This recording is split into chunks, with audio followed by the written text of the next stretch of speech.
Autumn in northern Norway is a feast of colors. Shorter days are filled with neon colors and golden light from the increasingly lower sun. Reindeer are especially beautiful in autumn as they have already gotten their thick winter fur.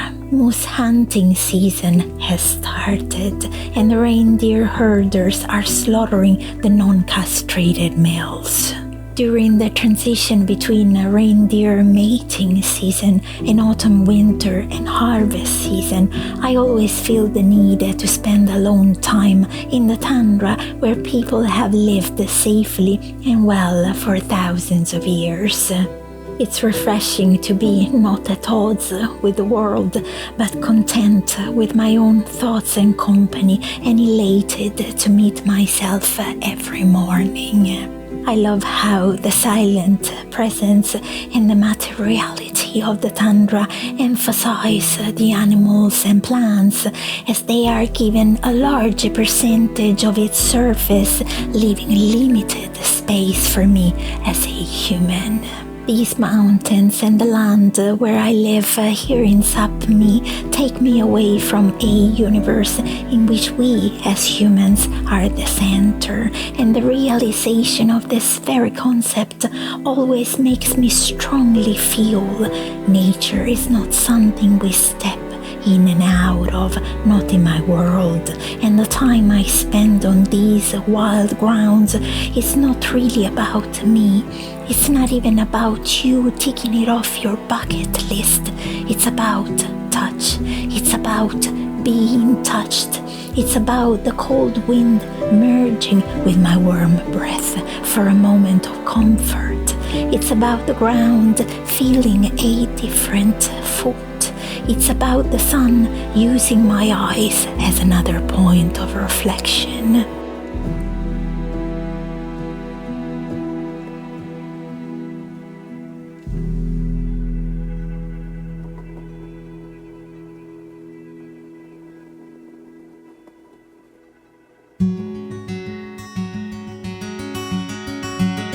It's about the reindeer looking at my black hair and seeing a completely different shade of fur. It's about the stream using my hands as a playground.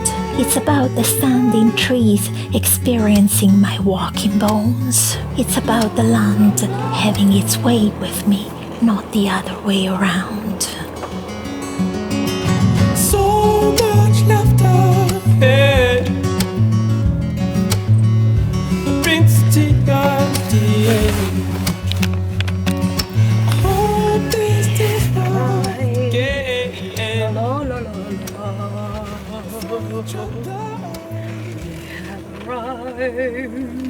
La la la la. Take the tension to the bed. Take me in. I hope these feelings again on each other.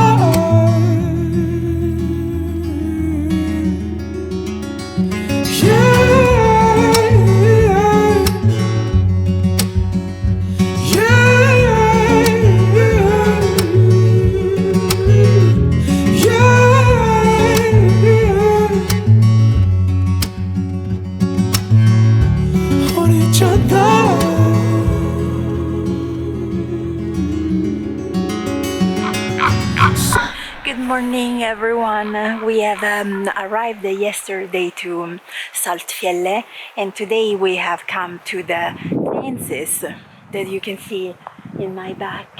For this is the end of the slaughtering season. So we have come here. I have come here. I always have this type of need, to come for a blessing, for all the beings that have been slaughtered. I will sit here for a while with these beings. As you can see, really not many, so it's very, very, very little. This is something important that I would love to stress. It's very, very little, and this shows how it's done, how respectfully it is done. So those are the fences. Up there has been the roundup of the thousands of reindeer that live in this area. For the marking of the calves, which is a more festive type of gathering, and the very little slaughter that has happened, always with great respect, in a very humane way. And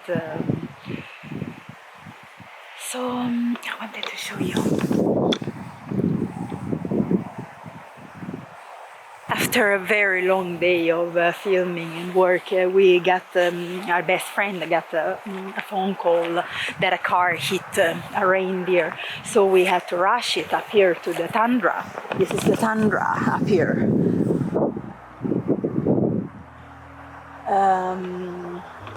He said that he left like a red bag attached to the snow stick so that we could find the reindeer, and we went there, and it took us a while actually to find. It was dark, it was in the middle of the night, it was late, and it was quite late, yes, and so we rushed it, we found it, and it was such a beautiful calf. My heart got totally broken. They thought that maybe the calf crossed the road because the mother, crossed the road. So for going to the mom, he lost most likely his life in that way. So we took him home, and we're gonna give him a burial. It must have been the most beautiful thing I've ever seen. Sweet laugh, big heart. You smile that could light up the dark. Strong faith, close family. Choosing love in the midst of tragedy. When I met you, something changed in me.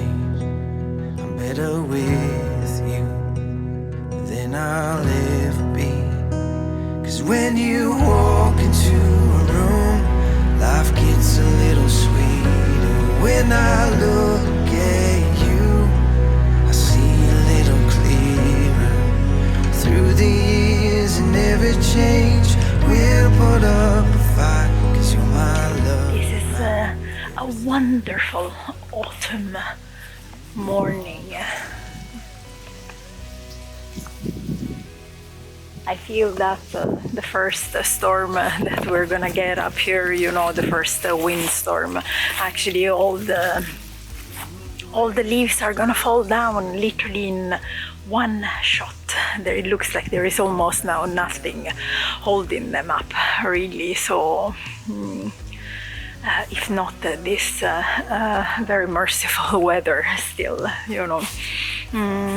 It's, as I was saying, a beautiful autumn morning.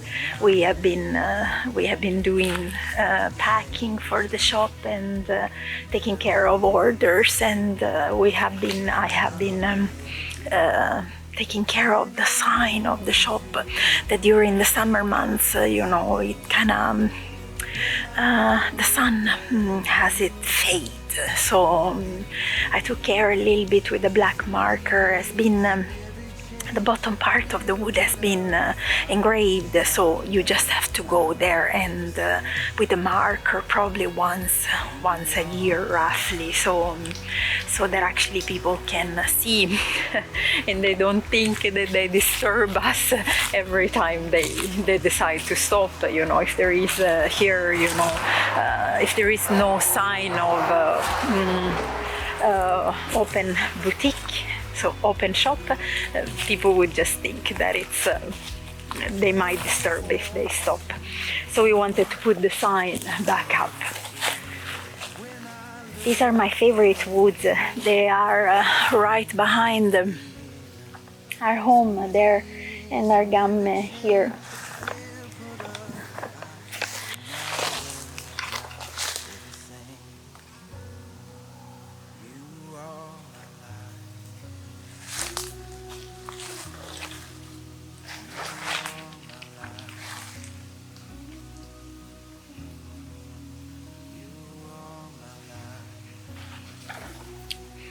These woods have a legend attached to it, something that I have actually experienced myself. They have the legend of a singing gnome.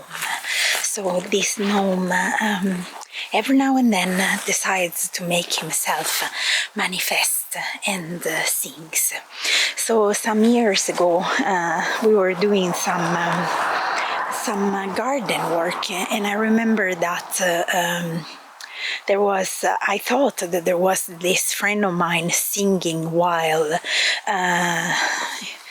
taking care of the fall leaves, so gathering them, you know, to move them on top of the gamme as we do every year during the fall. But there was nobody there, so that has been actually my very first encounter with that gnome. I think he lives in these woods and right behind the gamme, because it feels like often he is in our garden. I'm very happy because we actually have not particularly tendered our garden, so we have left it actually pretty raw, especially this summer, because we have been away for months, so there has not been time to take care of the greenhouse and rather than the flower beds, so we let them grow. And when we came back, I have felt that the energy of this gnome was a lot more vibrant than usual. I think he might have appreciated us leaving our property a little bit less tendered, you know, taken care of. But usually when it comes to this part, we don't do anything on this. So this is proper. I feel this is a Viking burial mound, so I wouldn't touch a place like this for obvious reasons, you know, but it feels also a lot like a fairy mound. I prefer for the Fae to leave this place untouched. So this is a place where I do come for drumming rather than for clapping with my antlers, rather than for bringing offerings to the Fae, so and our singing gnome. So